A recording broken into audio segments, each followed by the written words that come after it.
Alright, I think I'm ready to go. Got my phone, got my wallet, got my bag, got my other bag. What am I missing? What am I missing on my trip to America? My first time being back in the States in 2 years. Something very important when you're doing international travel. Hold on, right there. Aha!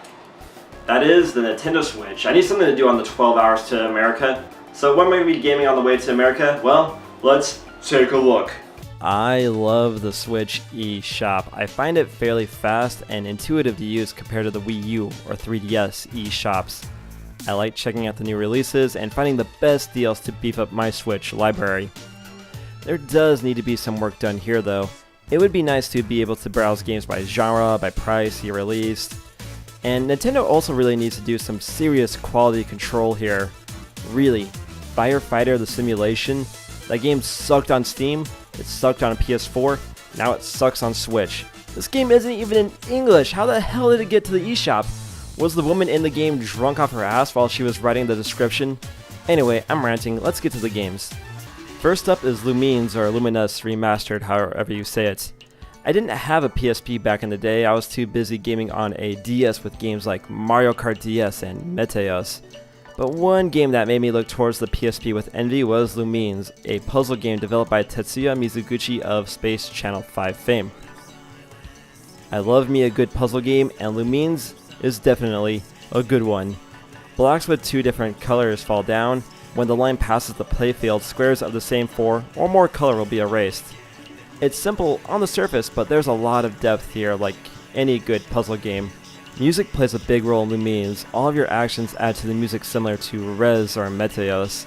Hey, look at me, I'm making music by destroying bricks.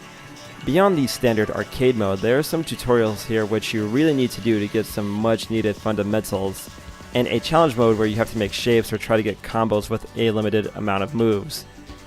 Be warned though, there is a lot of loading in Means Remastered. Have fun waiting 10 seconds for a 60-second game, you jerk. That aside, Means is a fantastic game on the Switch. Another pickup and play title is Pocket Rumble, an indie fighter heavily influenced by the Neo Geo Pocket Color. Now I love the Neo Geo Pocket Color, but mine isn't backlit, at least not yet. The Switch is.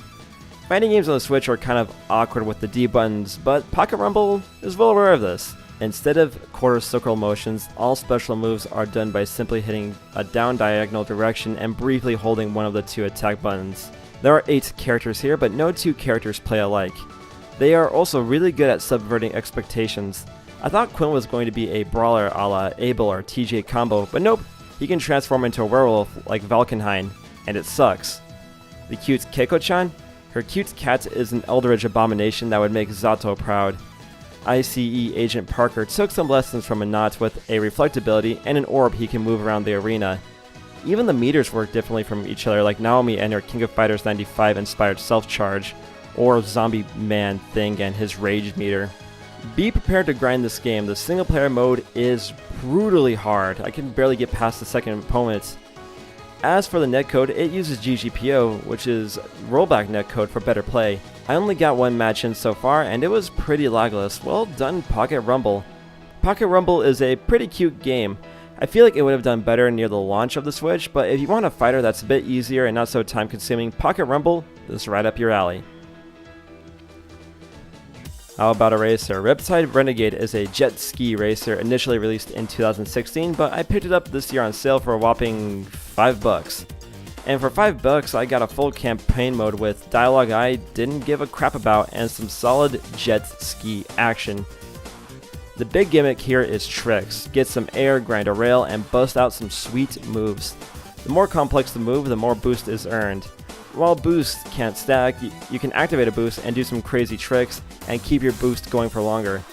The track design is alright, nothing too crazy. The stages set in Las Vegas are probably my favorite with all the ramps and places to do jumps off of. Oh boy, Jersey Shore is making a comeback. Reptoid Renegade is bursting with content between a full campaign mode, arcade mode, local multiplayer. It certainly kept me busy. The graphics aren't anything to write home about. Same with the boring techno music. Get some Infected Mushroom or some BT in there. But I will say, it does run very smooth on the Nintendo Switch. Reptoid Renegade is a fun little game. Average, but an enjoyable game. For $5, I got $5 worth of fun. Last up is Icy. I wanted a more action-y style game for my Switch, and while I almost bought Hollow Knight, Anime Girl in Short Shorts wins. I think I made the right choice here, as Icy is a pretty fun action Metroidvania style game. Gameplay wise, it feels like a somewhat less smooth version of Muramasa, with a narrative style that fans of Nier Automata will like. Sometimes the narrator can be pretty annoying, like, can it dude, I'm just trying to explore here. When I first played the game, I thought I did something wrong, as hitting the play on the start screen didn't do anything. Gotta mash the A button to get the game started. Despite the animation not being as fluid as Muramasa, the combat itself is very fun and very satisfying. Launching robots, comboing them to death, dipping and dodging in and out of battle like you're playing dodgeball, it all makes for busy combat. If you could dodge machine gun fire, you can dodge a ball. I'm playing on normal difficulty here, and it's not terribly hard, but Icy is no pushover. Exploring is fun, especially after you upgrade Icy's movements. But the jackass narrator likes to come in and ruin the fun by making you feel like a dumbass, like, don't go there, get back on track, meh. That is enough! Well, it is fun pissing him off. Icy is kind of a plot-heavy game with 9 different endings, I believe. That is a tall order for most, but thankfully Icy is fairly short, and progress carries over into subsequent playthroughs. So if you're looking for some quick action that's easy on the wallet, Icy is the perfect day for you. I just made her sound like a prostitute, didn't I? So there you go, those are the games I'm going to be gaming on the way to America, in addition to titles such as Octopath Traveler and Sonic Mania Plus.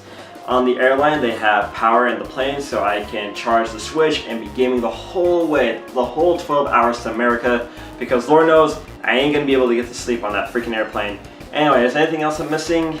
Anything else? Nah, I think we're good. Anyway, I'll see you in a few weeks, and I'll see you on the next episode of The ZMan Show. Later, everybody.